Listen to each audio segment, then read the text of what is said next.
A continuación, desde Argentina, Jonathan Lara.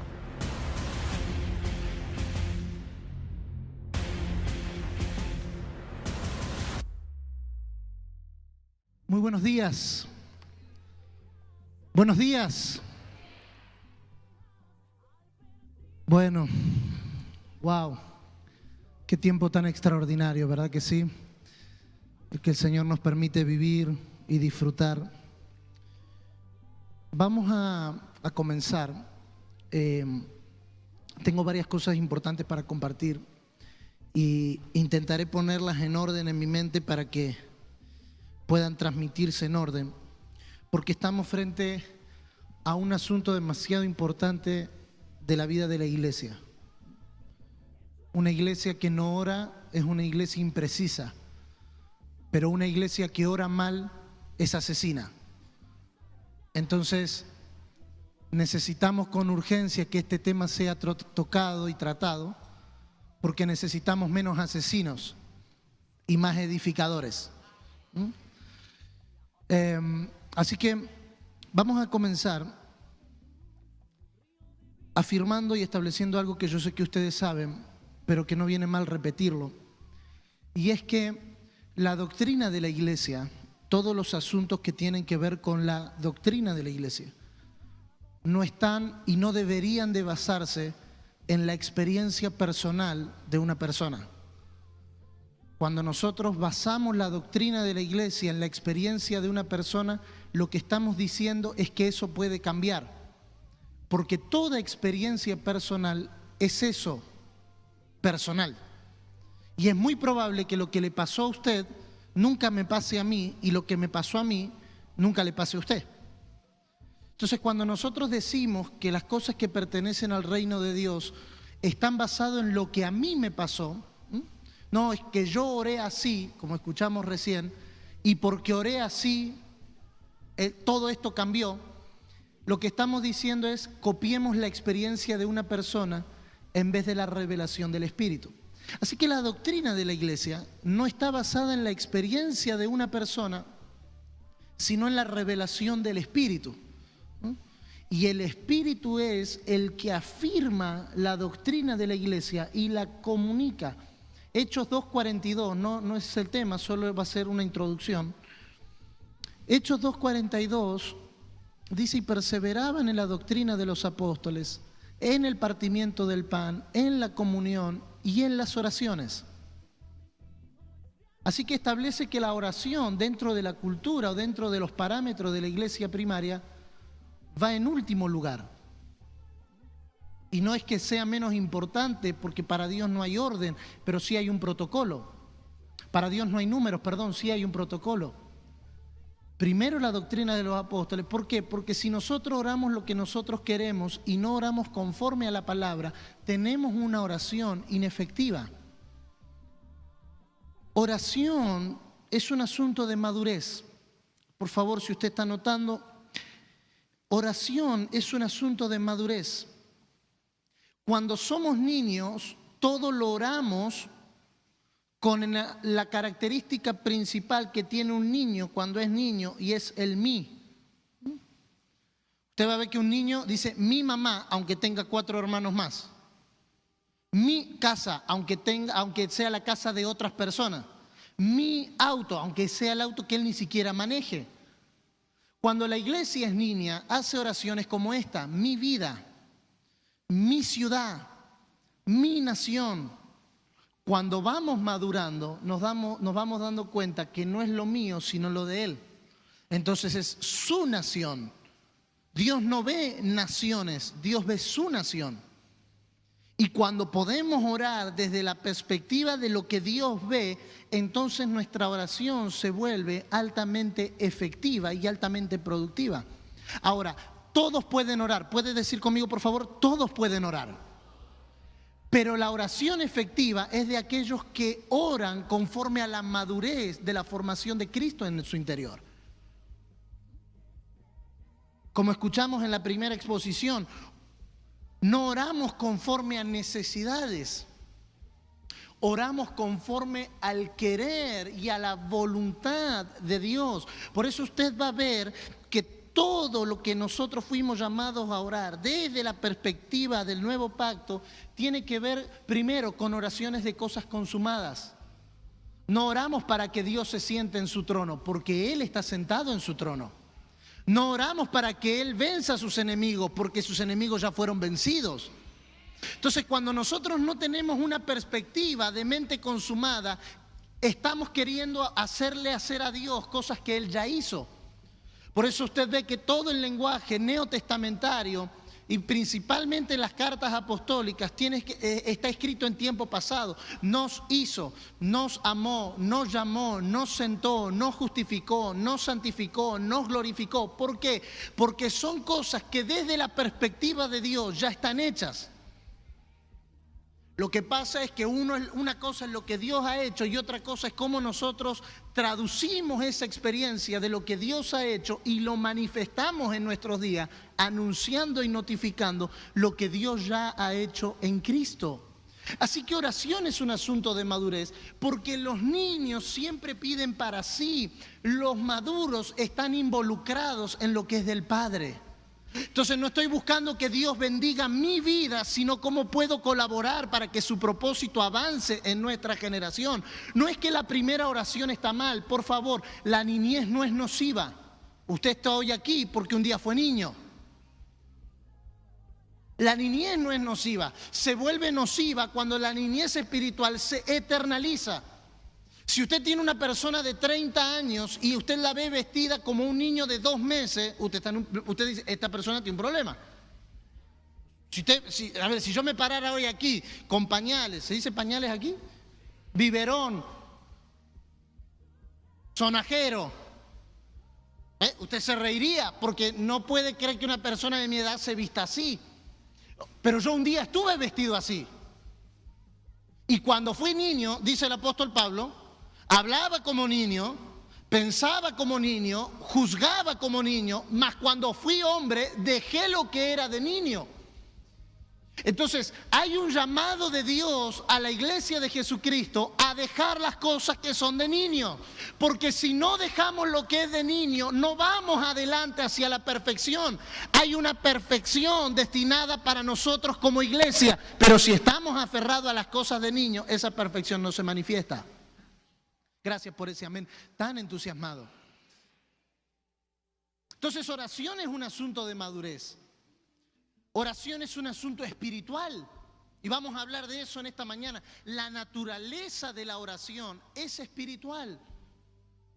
Es un asunto eterno. Por eso no la podemos diluir a nuestras necesidades personales o a cosas temporales que desaparecen. Porque la oración nos fue dada como un medio para conocer lo eterno. Tercero, la oración, más que con cambios externos, tienen que ver con cambios internos. Podemos orar para que Dios haga algo en tal país o en tal ciudad o en tal estado o en tal provincia, pero si esa obra no se realizó en nosotros, esa obra se vuelve inefectiva. Por eso nos es más fácil pelear con demonios que pelear con nuestra propia alma nos salva. Por eso nos es más fácil irnos en contra de potestades y principados que resolver nuestros problemas de enemistad con nuestros hermanos. Perdón, no tenemos mucho tiempo, entonces no hay mucho tiempo para dar muchas vueltas. Esto es directo y al hueso, porque no tenemos mucho tiempo y aunque tuviéramos mucho tiempo, tampoco podemos seguir hablando en vuelta, ¿no? Gracias por su amén. Si usted está anotando, por favor, anote. Los niños piden. Los maduros administran. Los niños piden, los maduros administran.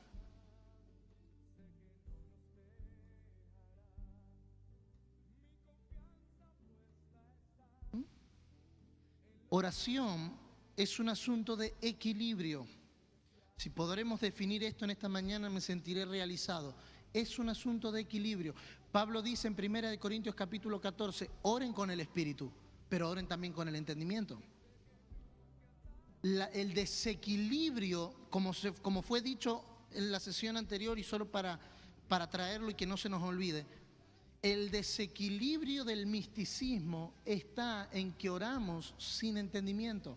Por eso oramos conforme a la palabra de Dios para nuestra presente estación. No, pastor, una vez un hermano me dijo, pastor, no sé cómo orar. Bienvenido al club. Porque si supiéramos cómo orar, entonces no estaríamos orando. No sabemos orar como conviene, Romanos capítulo 8, verso 26. No sabemos orar como conviene. Si usted cree que sabe, y yo creo que sé cómo debemos orar, estamos equivocados. No, hermano, que yo tengo 40 años de ministerio de oración, yo sé cómo orar. Ese es el problema, que creemos que podemos hacer humanamente la obra de Dios. Y algo es de Dios cuando usted humanamente no lo puede realizar. La primera evidencia de que Dios te habló es que sientes un nivel de frustración, de que tú no lo puedes hacer. Oh, Señor, ¿cómo voy a hacer tal cosa? Bienvenido al club. Porque la base de Dios para trabajar con nosotros es la dependencia de su Espíritu. Entonces, si yo creo que sé cómo hacerlo, una vez estaba hablando con un predicador y él me dice, yo sé cómo predicar. Yo sé qué decir para que la gente llore. Yo sé qué decir para que la gente se ría. Yo sé qué decir para que la gente ofrende. Yo me paro en la plataforma y yo tomé cursos para...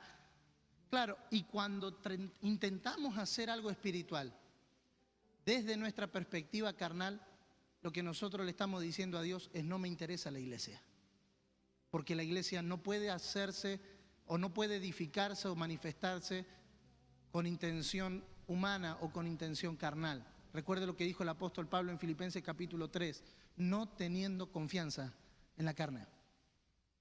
Si usted es un pastor, un líder de oración, usted dice, no, yo no siento la necesidad de preparar lo que voy a compartir porque yo ya sé cómo hacerlo. Esa frase, yo ya sé cómo hacerlo, debería de encendernos todas las alertas. Si cuando subes a predicar, si cuando subes a orar, si cuando comienzas un tiempo de oración con tu hermano no te tiemblan las piernas como el primer día, algo no está bien. Hermanos, la confianza en la carne nunca nos llevará a buen puerto. Por eso la oración es espiritual. ¿Puede decir conmigo, por favor? La oración es espiritual. Porque la voluntad del hombre solo hará que las oraciones sean carnales. A ver, yo no me atrevería a generalizar, pero la mayoría de los que estamos aquí, en algún momento hemos hecho alguna oración basada en nuestra propia voluntad. Señor, dame paciencia porque si me da fuerza, te lo mando más rápido. Señor, a este llévatelo, porque si no te lo mando yo.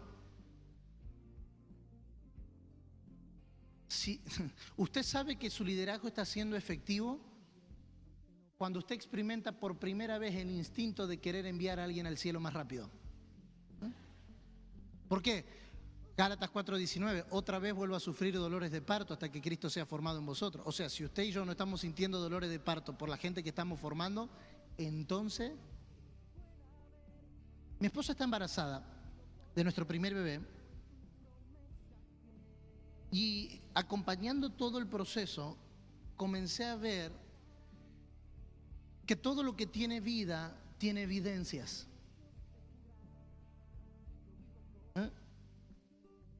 Nosotros nos dimos cuenta que ella estaba embarazada porque un día estábamos por almorzar en un restaurante y pidió su plato favorito y su plato favorito le dio asco. Entonces dijimos, amor. Y desde ese día hasta hoy, ya lleva casi 5 meses y medio de embarazo, he visto cómo todo su cuerpo ha ido cambiando por la vida que lleva. O sea, ella hoy ya no puede decir que no está embarazada porque su panza ya se nota. Y el otro día habíamos terminado una conferencia y nos fuimos a acostar en el hotel y yo le empiezo a frotarle la panza y el bebé comienza a patear. La primera vez que sentimos el movimiento del bebé. Y hermano, dio una patada de esas que te duelen. ¿Por qué? Porque todo lo que tiene vida tiene evidencias de que está vivo. La iglesia, si está viva, debe de tener evidencias de que está viva. Avancemos, por favor, porque el tiempo corre. De verdad que corre, hermanos.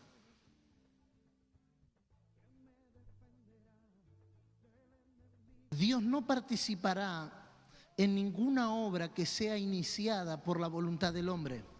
No importa cuánto éste ore por ellas. Porque Dios no se mezcla con nada que no sea de su naturaleza. Dios es espíritu, por ende lo que es carnal, Él no lo recibe. Como fue dicho recién, y mi intención no es repetir, sino afirmar, si nuestra oración es carnal, Dios no puede oírla porque la frecuencia de Dios es espiritual. Así que la oración efectiva es la que surge del Espíritu. Por eso nosotros no sabemos orar como conviene, mas el Espíritu nos ayuda en nuestra debilidad. Hermanos, hasta que nosotros no reconozcamos que orar es una debilidad, entonces el Espíritu no podrá entrar en acción. No, hermano, es que una de mis fortalezas es que sé orar. ¿Orar según qué? Porque el apóstol Pablo dice que es una debilidad. Pero Él nos ayuda en nuestra debilidad. ¿Cuál es nuestra debilidad? No saber orar. No sabemos orar como conviene. ¿Como conviene a quién? Al propósito eterno de Dios. No como nos conviene a nosotros. Avancemos, por favor. La verdadera oración expresa el vacío del que ora y las riquezas de aquel que la responde.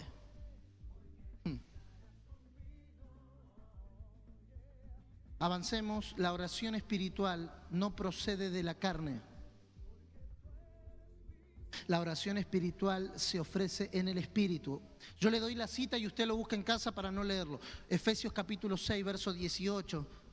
Romanos capítulo 8, verso 5 al 7. Segunda de Corintios capítulo 2, verso 14 al 16. ¿Otra vez? Efesios capítulo 6, verso 18. Romanos capítulo 8, versos 5 al 7. Segunda de Corintios capítulo 2, verso 14 al 16. Por eso en la oración no hay lugar para la carne. Al contrario, la carne es quebrantada para que no expresemos lo que nosotros queremos, sino lo que Dios desea. Por eso, como nos fue leído en la primera sesión, oramos para conocer su voluntad. No estamos intentando torcer la voluntad de Dios a nuestra voluntad.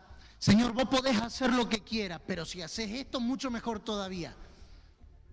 No queremos que Dios haga lo que nosotros queremos, sino nosotros alinearnos a la voluntad, al deseo, a la intención, al querer del corazón de Dios. Yo voy a poner todo este material, son unas 15 hojas en nuestra website, para que si usted quiere pueda acceder. Yo quiero entrar de lleno al punto, pero hay toda una introducción que no nos da el tiempo. Pero mi sitio web es muy complicado, jonathanlara.com. O sea, si usted se acuerda mi nombre, se acuerda del sitio, ¿sí? Entonces usted encuentra ahí, mañana seguramente va a decir La Oración República Dominicana y usted lo descarga ahí con total libertad para que siga meditando en esto. No hacía falta que diga amén, gloria a Dios, aleluya, pero no hay problema, no me ofendo. Por eso nosotros necesitamos definir en esta mañana, y espero que me dé el tiempo para meterme acá y meterme al punto que quiero, que nosotros no estamos en una guerra espiritual. La oración no es una guerra espiritual, porque la guerra tiene que ver con buscar poseer algo. Y como nos fue dicho antes, nosotros estamos posicionados en Cristo y en Él tenemos todas las cosas. Así que no estamos buscando ganar algo porque todo lo tenemos. Entonces, pastor, ¿en medio de qué estamos? Estamos en medio de una lucha. Pero antes de hablar de la lucha de afuera, tengo que resolver la lucha de adentro. Aquí no, gracias a Dios. Yo le cuento lo que pasa en Argentina y en algunos lugares, porque me dijeron que hay más argentinos acá, entonces en algunos lugares de Argentina pasa, pero gracias a Dios esto en República Dominicana no pasa. Que hay mucha gente que ora y hace cosas en los montes, cosas tirando elementos desde arriba de los aviones, de los helicópteros. Yo no estoy aquí para criticarlo porque yo un día también lo hice, así que esto no es decir ellos están mal, nosotros estamos bien, sino ver que la mayoría de esas personas, aunque están haciendo todas esas acciones, están todos peleados con todo el mundo. No puedo generalizar porque sería un pecado, pero la mayoría de los que en algún momento hemos hecho esas acciones, siempre estábamos peleados con alguien. No, es que nadie entiende lo que nosotros hacemos y generamos un nivel de elitismo donde nosotros sí y el resto no. Nosotros, mientras ustedes estaban escuchando enseñanza, nosotros estábamos librando el destino de la nación. ¿Y sabe qué es eso? La vanidad de la mente queriendo crear que porque nosotros hicimos algo, algo pasó. Así que la primera experiencia que tienen que tener aquellas personas que oran, ¿cuántos oran aquí? Ay, gracias a Dios. La primera experiencia que deberían de tener todos los que oran es una experiencia con la cruz. Porque lo único que resuelve la enemistad es la cruz. Dios resolvió la enemistad del mundo en la cruz. Efesios capítulo 2, verso 14 al 16. Dios puso fin. ¿Dónde se termina toda enemistad? En la cruz. Hace unos meses atrás terminé de predicar en nuestra congregación local y se me acerca una mujer con su esposo. Y usted sabía que el esposo no quería venir. Porque la esposa venía, vení, en el nombre de Jesús, vení para acá. Y ahí venía el esposo así medio como regañadiente. Entonces la mujer viene y me dice, pastor, quiero pedirle que usted ore porque mi esposo está endemoniado. Y no cambia, pastor. Es una cosa que, mire, yo quiero, pero él... Entonces usted veía al esposo, pobrecito, y tenía una cara, era una mezcla de vergüenza, de enojo, de qué estoy haciendo acá y de por esta razón no vengo. Entonces respiré profundo, la miré a la hermana y le digo, ¿sabe qué, hermana? No voy a orar por su esposo. Pastor, voy a orar por usted. Porque la que me parece que tiene un inconveniente no es el esposo, sino, pastor, ¿cómo usted me está diciendo eso? Es que si usted lo ve así, querida hermana, él va a hacer lo que usted vea, porque como usted lo vea, lo va a tratar. Si usted y yo podemos tener una experiencia con la cruz, entonces nuestra enemistad se resuelve. Entonces le digo, ¿sabe qué voy a orar? ¿Qué, pastor? Voy a orar para que se le revele la cruz de Cristo. Oramos, al día de hoy, ambos son líderes de nuestra congregación y el esposo hoy está más comprometida que la esposa. ¿Cambió el esposo? No, cambió la manera en la que la esposa lo veía porque tuvo una experiencia con la cruz, entonces la enemistad se terminó. Puede mirar y abrazar al que tiene a su lado con la mejor sonrisa que haya traído en esta mañana y decirle, necesitamos una experiencia todos los días con la cruz de Cristo. Intercesores que no experimentaron la cruz son terroristas del Evangelio. Usted se ríe, yo lloraría. Porque en nombre de lo que Dios me mandó a hacer, me peleo con el cuerpo. Y hermano, Dios no habla nada separado de su cuerpo. Porque todo lo que Dios habla, lo habla en clave de hijo. Yo sé que no es la predicación más homiléticamente correcta, pero cuando usted vea mi mensaje, va a ver que yo sí estudio homilética, ¿está? Entonces, para que usted diga, pastor, predicó cualquier cosa. No, es que estoy tratando de hacer una ensalada de fruta para servir un licuado, un malteado completo. Usted tiene banana, tiene papaya, tiene fresa, tiene esto, tiene lo otro, pero cuando usted lo mezcla en una batidora, en una licuadora, usted se toma un malteado de fruta. Vamos a intentar hacer un malteado de fruta en esta mañana con todos estos elementos que estamos diciendo. Nosotros no estamos en una guerra espiritual, estamos en una lucha, la cual antes de ser externa es interna.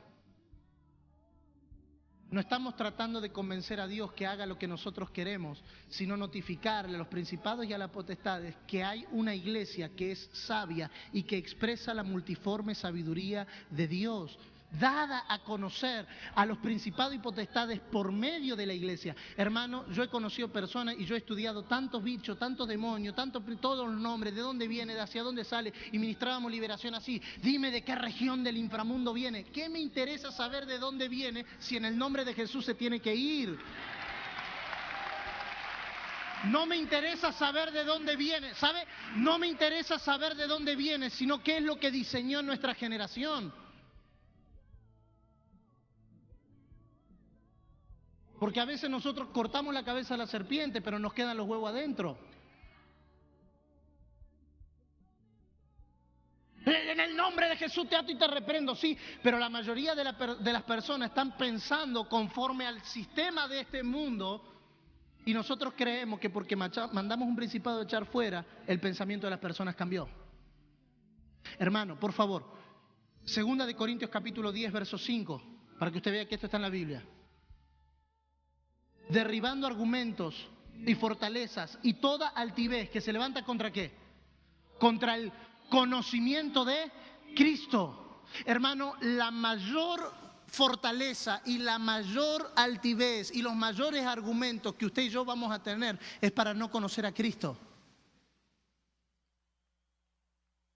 Entonces, vuelvo a repetir, es más fácil orar por lo que está afuera que resolver en mi interior lo que me está impidiendo conocer más a Cristo, porque nuestra oración se vuelve más efectiva cuando lo conocemos más a Él, cuando conocemos más su voluntad, cuando conocemos más su intención, cuando conocemos más su deseo. Cuando éramos niños, orábamos como niños, pero ahora que ya somos grandes, debemos dejar las cosas de niño. Y ahora sí, entramos al punto.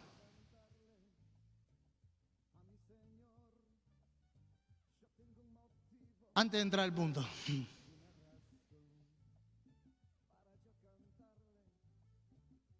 la razón por la que hemos tenido campos de batalla en nuestra congregación en vez de casa de Dios es porque nos hemos dedicado más a pelear contra enemigos que a contemplar al Señor. Yo sé que ninguno de ustedes, yo lo he hecho. Me he caído algunas madrugadas de oración vestido de militar. Porque estamos en guerra. Y cuando las personas querían venir a contarme un problema, una situación, no hermano, no me venga a distraer con esas cosas porque estamos en guerra. Entonces creamos un ambiente tan hostil en nuestras congregaciones que nadie disfrutaba al Señor. Puede levantar sus manos conmigo y decir, necesitamos volver a disfrutar al Señor. Nuestras congregaciones tienen que convertirse en lugares de deleite y no en campos de batalla, donde las personas vengan a encontrarse con la voluntad del Señor, con el conocimiento del Señor, más que saber qué es lo que está haciendo Satanás. Judas capítulo, el único que tiene, Judas 17. Es la costumbre de apóstol. Judas capítulo, tiene uno solo. Judas 1:17, vamos a decirlo así para los dos. Esta parte que viene es bien breve. Judas capítulo 1, verso 17. Pero vosotros, amados, tened memoria de las palabras que antes fueron dichas por los apóstoles de nuestro Señor Jesucristo. ¿Qué es lo que está instando el apóstol Judas? A que la iglesia recupere la memoria de lo que Dios había dicho. Por eso ve primero la doctrina y después la oración. Dios no es un Dios de muchas palabras, Dios es un Dios de una sola palabra. Y hasta que usted no obedezca a esa palabra, Dios no volverá a hablar. Nosotros queremos que Dios nos dé palabra todo el tiempo. Y sabe, existe una gran responsabilidad en que Dios nos hable todo el tiempo. Porque la palabra que Dios habla, Él viene a buscar fruto de la palabra que Él habló. Por eso cada palabra que recibimos debiera de cargarnos de un nivel de responsabilidad mayor. ¿Se acuerdan las dos mujeres que fueron a ver la tumba en Lucas capítulo 24? Dice que dos mujeres fueron a ver la tumba y cuando fueron a ver la tumba estaba vacía y dice que comenzaron a llorar. Y dos ángeles aparecieron y le dijeron, ¿por qué lloran? Acordaos de lo que Él ha dicho. La mayoría de nosotros nos olvidamos lo que Dios nos habla. Y como olvidamos lo que Dios nos habla, entonces hacemos oraciones por cosas que Dios ya nos dijo. Abraham, sal de tu tierra y de tu parentela y de la casa de tu padre a la tierra que yo te mostraré. Te bendeciré, serás de bendición, Pero Dios no le vuelve a hablar hasta el versículo 7, donde dice, y habiendo entrado Abraham a Canaán, Jehová se le apareció. Dios no estuvo desde Ur de los Caldeos hasta Canaán diciéndole a Abraham, vamos Abraham, tú puedes, ten fe, levántate. Vio como Mickey de Rocky Balboa, levántate Rocky porque Mickey te ama, vamos Abraham, aunque no tengas ganas, levántate. No, Dios le vuelve a hablar cuando Abraham cumplió y obedeció a lo que Dios le había dicho. Cada palabra que Dios nos habla, puede mirar al que está a su lado con la mejor sonrisa que haya traído en esta mañana, y si son postizos mucho mejor todavía, y puede decirle, por favor, necesitamos con urgencia volver a obedecer lo que Dios nos habló. El éxito de tu ministerio y el éxito de mi ministerio está en lo que Dios nos habló y obedecer a lo que Dios nos habló. No, alguien me dijo, no, porque el éxito te tiene que depositar en la conquista de reinos y de territorio. Es verdad, pero Hebreos 11 dice que por la fe algunos conquistaron reinos y por la fe otros murieron muertos por espada. ¿Quién tuvo más éxito? Por la fe uno tomaron ciudades y por la fe los comieron los leones. Es la misma fe. Por eso éxito no se puede medir igual para todos. Hermano, pastor, no definas tu congregación por la gente que tienes.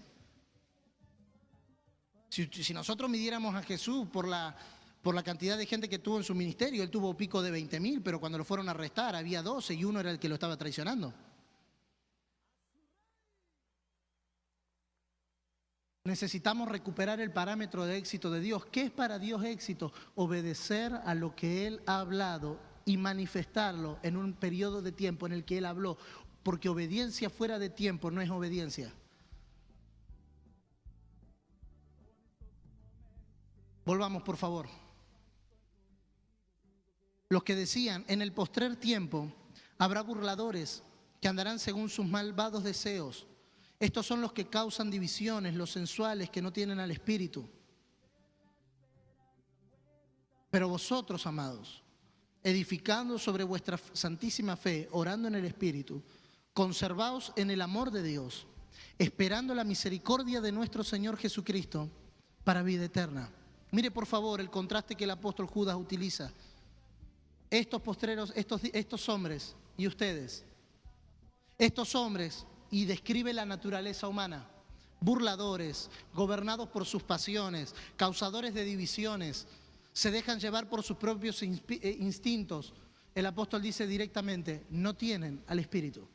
Así que toda oración que nazca desde esta naturaleza humana no será efectiva, porque será una oración que provocará divisiones, que se burlará, que será gobernada por sus propias pasiones, que se dejará llevar por sus propios instintos.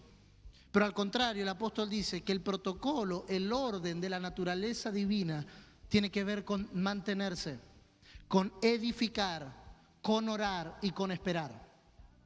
La mayoría de nosotros nos gusta orar, pero no nos gusta esperar. Nos gusta el versículo de Jeremías, clama a mí y yo te responderé. Y nos gusta clamar, pero no nos gusta esperar la respuesta de Dios.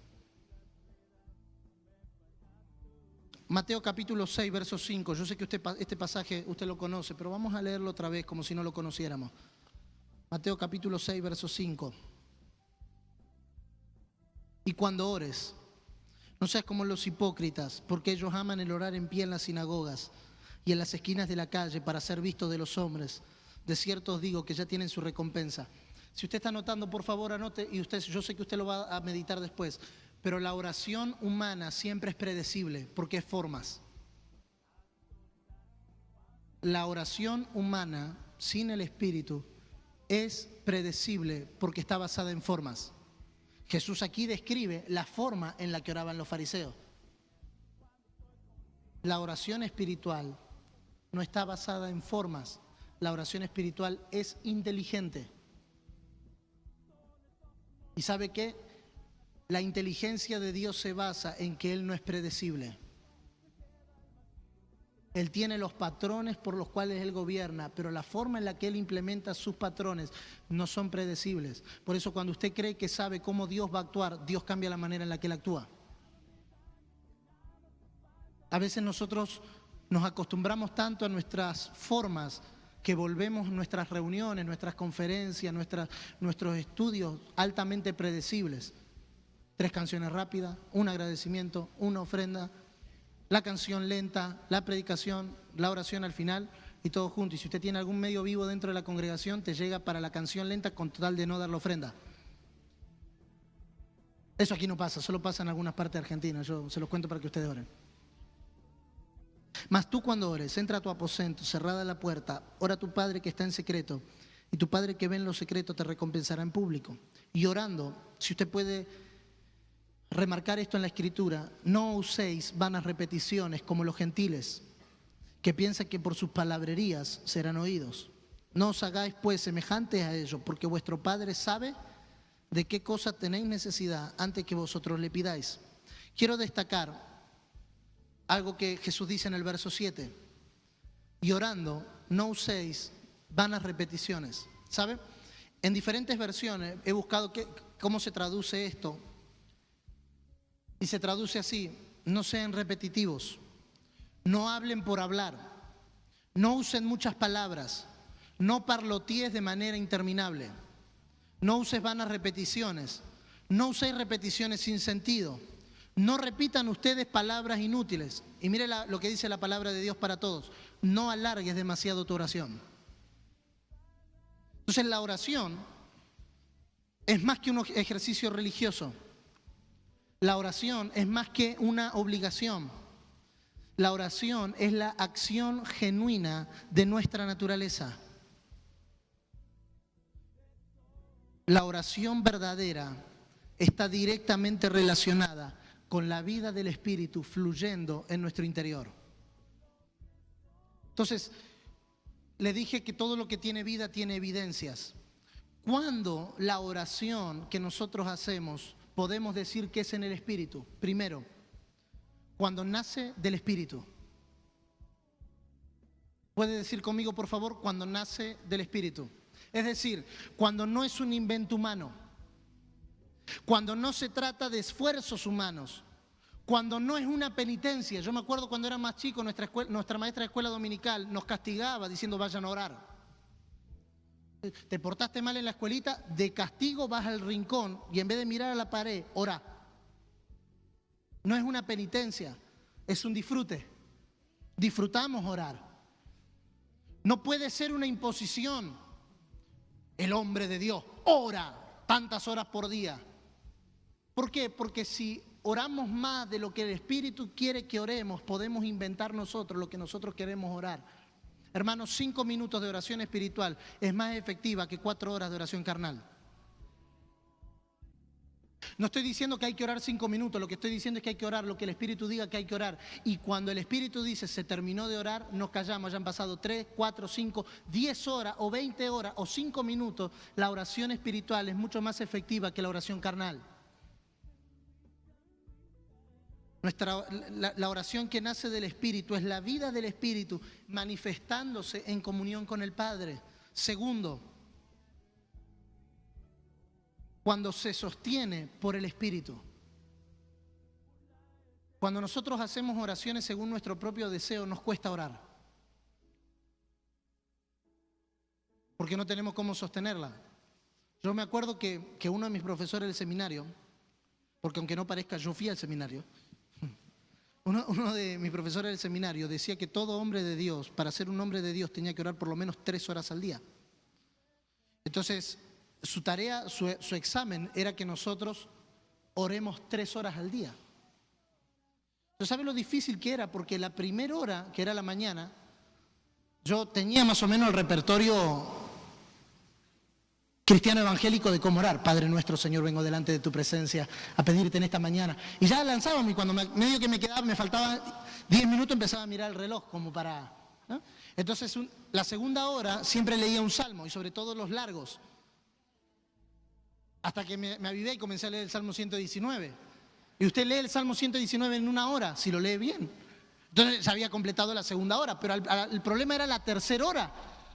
Porque a la tercera hora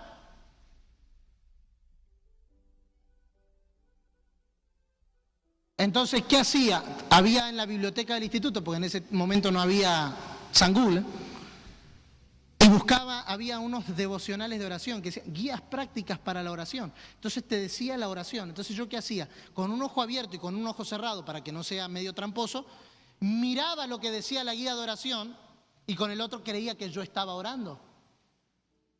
Pero ¿sabe qué producía eso?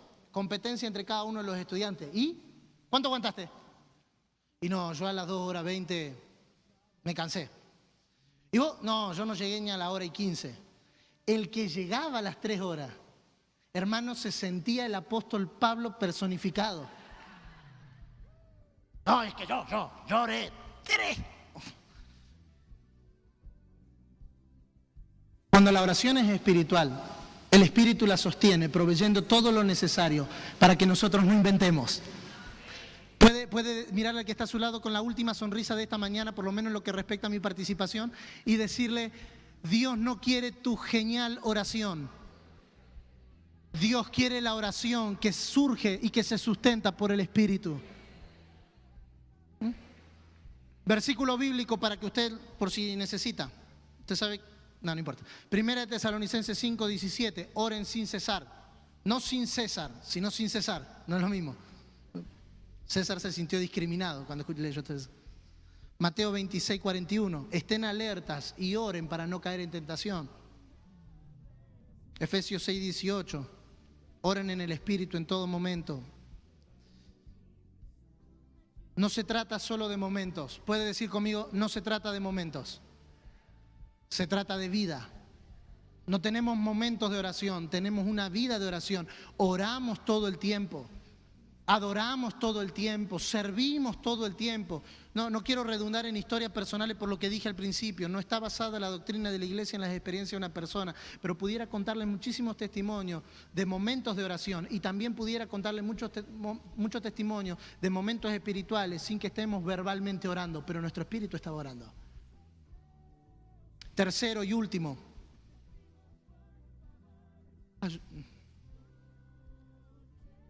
La oración es espiritual cuando depende del Espíritu.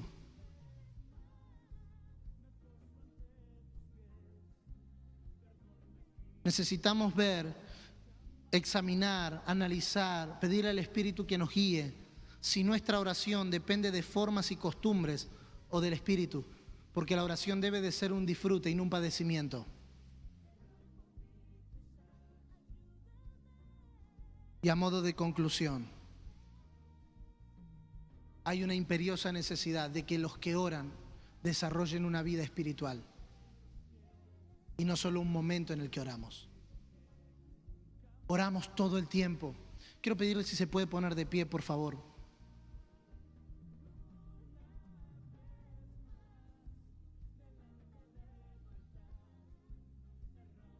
Desarrollemos una vida en el Espíritu. Dejemos que el Espíritu fluya desde nuestro interior. Permitamos que el Espíritu nos guíe en nuestra oración. ¿Sabe lo maravilloso que es, queridos hermanos, ir a orar sin una agenda de cosas para orar? La oración debe dejar de ser la listita del supermercado. Señor, quiero esto, aquello, lo otro. Tú sabes, tú conoces, tú quieres. Y convertirse en un disfrute de nuestra vida espiritual. Crucemos de una oración almática a una oración espiritual. Crucemos de una oración carnal a una oración espiritual. Porque entonces así, y solo así, nuestra oración será efectiva. Hermanos, hay un llamado de parte de Dios a nuestra generación. Abandonemos el mí y reemplacémoslos por el su. Salgamos de mi ciudad, de mi provincia, de mi nación, de mi casa, de mi familia, de mi vida, y entremos a su casa, su familia, su nación, su ciudad.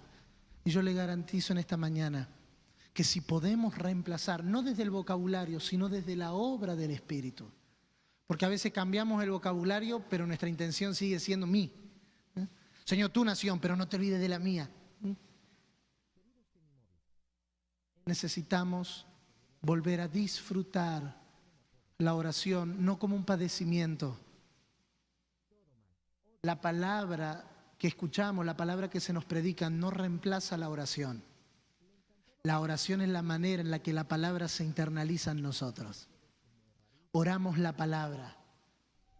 No necesitaría mucho decirle, hay 10 pasos para orar. El domingo se predica sobre el amor y toda mi oración es dirigida por el Espíritu a que el amor se arraigue en mí. Lo que mantiene vigente la palabra que se nos enseña domingo tras domingo es que durante la semana desarrollemos una vida de oración en la cual el Espíritu nos guíe a recordar lo que Él nos ha hablado. No estamos pensando en una genial oración que haga lo que nosotros queremos, sino una oración que nos permita conocer la voluntad de Dios, disfrutarla, transmitirla y expresarla en medio de nuestra generación. ¿Qué le parece si pone respetuosamente su mano en el hombro de la persona que está a su lado? Amado Dios, gracias. Gracias por estos ambientes de tanta luz. Gracias por estos días de tanta precisión, donde nuestras vidas están siendo llevadas a un nivel de mayor exactitud. Señor, que la actualización que tú estás trayendo a nuestra generación no provoque crisis innecesarias. Entonces oré toda mi vida mal, entonces todo lo que hice estuvo mal. No, orábamos conforme a la luz que teníamos. Pero en la medida en la que estos ambientes se vuelven más amplios y la luz del Señor incrementa, nos volvemos más específicos. Señor, no es que orábamos en nuestra maldad, orábamos en nuestra ignorancia, pero ahora que ya no ignoramos, queremos ser más efectivos. Gracias, Señor, por esta mañana. Gracias por este ámbito tan extraordinario. Gracias por cada persona aquí que representa familias, que representa ciudades, que representa naciones. Señor, que tu palabra, la cual no está presa, sino que recorre toda la nación, todas las ciudades, todas las provincias, toda la geografía, se encargue de expandir esta voz. No la voz de hombres que predican, sino la voz de tu Espíritu comunicándole a una generación la necesidad de que nuestra oración sea más exacta para que haya menos frustración con resultados no vistos y más efectividad en orar lo que el Espíritu quiere que oremos. Llamamos a toda esta nación a la conciencia de orar lo que el Espíritu quiere que oremos, para que Dios sea glorificado, para que Cristo sea expresado y para que el Espíritu Santo pueda llevarnos a un nivel de mayor exactitud. En el nombre de Cristo Jesús, Señor nuestro. Amén y amén. Gracias, Señor. Denle un aplauso grandioso al Señor en esta mañana.